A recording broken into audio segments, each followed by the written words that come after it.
Animal welfare really began in 1824 in England when one of my personal heroes, a man called William Wilberforce, who was one of the leaders in the campaign to abolish slavery throughout the British Empire and slave trade beyond it. And also he campaigned against child labor in factories and got the Factory Act passed. A major figure in making Victorian Britain much more civilized. He also turned his attention to cruelty to animals. England had it before the States did. But an aristocrat, Henry Burt, I think his name was, in 1866, saw the horses being, the ASPCA started then, and he got laws enacted.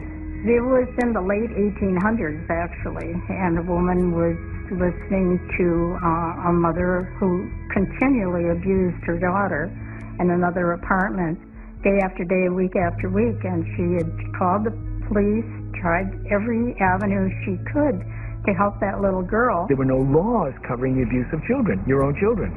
And they invoked the ASPCA ruling, the Society of Prevention of Cruelty to Animals, and applied that to children, and then they passed. First child abuse case was brought to court by the SPCA, and so I think we're probably animal welfare, and that is on the animal welfare side, people believe that it is appropriate for people to utilize people and animals, at least in some categories, are equal, and that people should not use animals for any purpose.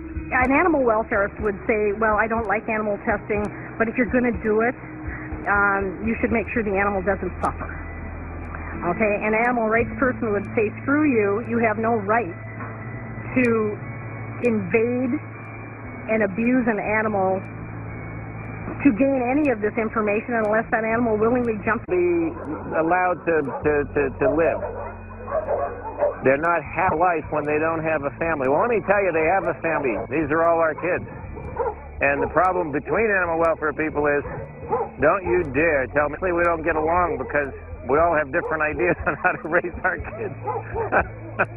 In terms of how animals are treated in Hollywood, in a large respect, they are treated better than the actors. With Brokeback Mountain, there was all people saying, one side saying, the sheep were put up in hotel suites. The other side saying the sheep were, that will immediately crop up should anything go wrong.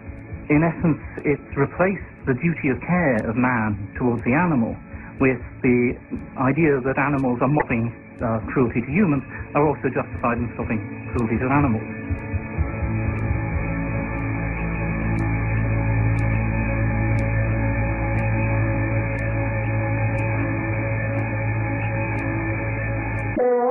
In which the countless hundreds of millions of cats on one side. How can we allow... We have a power, and we should use that. Conducted with such a warrant, one should watch out. There you have immediately the incubation. And whose propaganda is by deed, not by argument.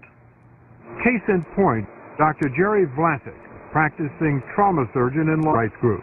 I said, listen, I think that tactically, if you were to take animal experimenters and if you were to ask them to stop experimenting on animals, but if they didn't, and if you explained to them why they should and they still didn't, and you told them to stop and they still didn't, that if you stopped them physically, whether you killed them or otherwise stopped them, then I think that you wouldn't have, and I think the quote goes something like, you wouldn't have to kill more than 10 or 15 of these animal abusing research scientists to get a lot of people to start thinking about, do I really want to do animal research? How many doctors have chosen... Hey, man, don't kick my dog.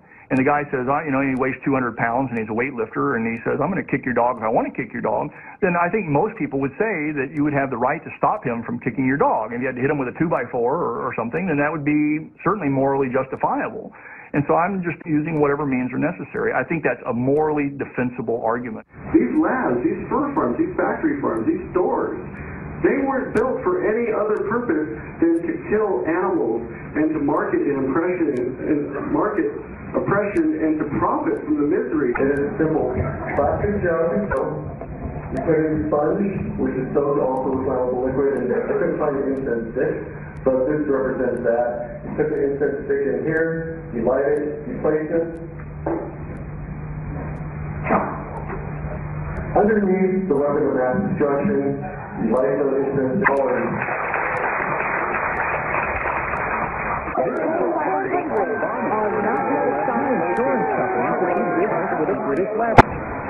forced Splenda down the throats of beagles.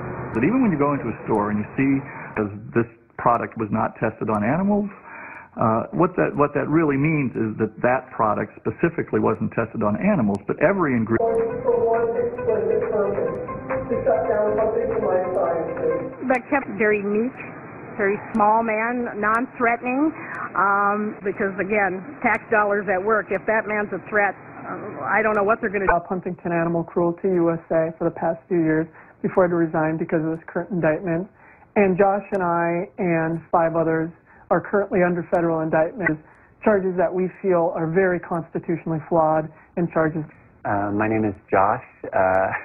I grew up and lived kind of in the heart of the Willamette Valley, and so I was surrounded on all sides by, and basically having the contact that I had with animals and with natural beauty made me want to fight very hard to protect it.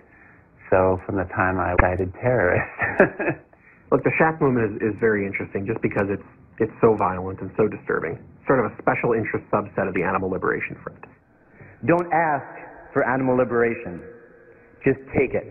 It's very much like the abortion movement. You know, they had it in their home addresses and then, you know, all kinds of horrible statements about what these that testing medicines and new drug therapies on animals is so wrong that you literally have to beat up the people who are involved in the work. I turned to find 3 individuals with balaclavas and what certainly looked like pickaxe handles or something of that nature, and a very nasty gash on the head. Activism in this country, the violent side of animal activism, really took a turn for the worse with the Shack movement.